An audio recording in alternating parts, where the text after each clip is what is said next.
¿Cómo no escuchar y cómo no disfrutar esta gran recopilación del genio, del más grande de todos los tiempos, en el intérprete del arpa paraguaya como fue don Félix Pérez Cardoso, con este tema musical que trascendió todas las fronteras, El Pájaro, Campana?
Hay que destacar el trabajo impecable de la profesora Patricia Luque y también de la coordinadora Rocío Alvara.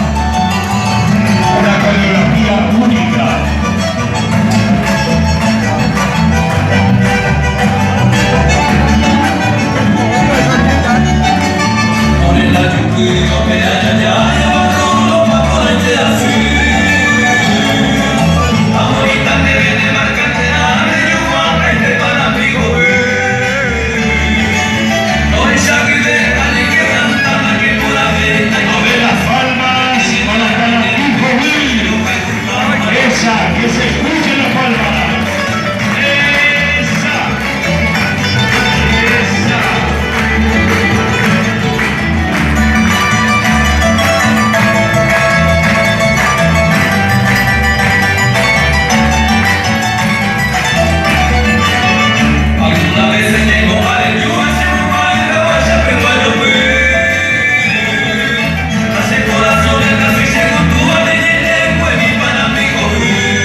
destacar el trabajo impecable de la profesora Patricia Luque y Rocío Almada por esta preparación única, coreografía impecable.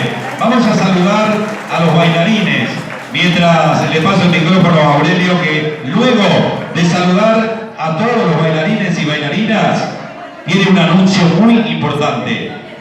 Bendito eres entre todas las mujeres. Matías, el bailarín número 1. Ahí está. Alanis.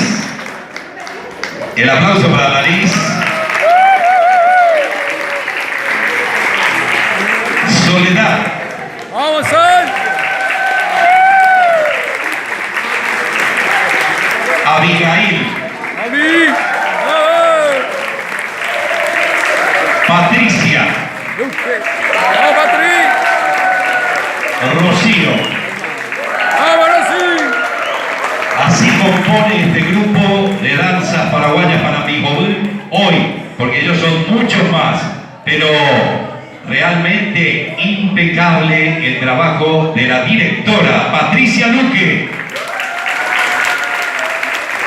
y la coordinación general de Rocío Almada.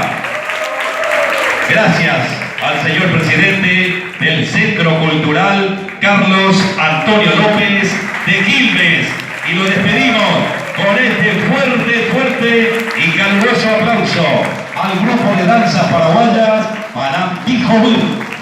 Muchas gracias. Gracias a Graciela, nuestra fotógrafa de la Presidencia de la Nación, por estar acompañando. Gracias.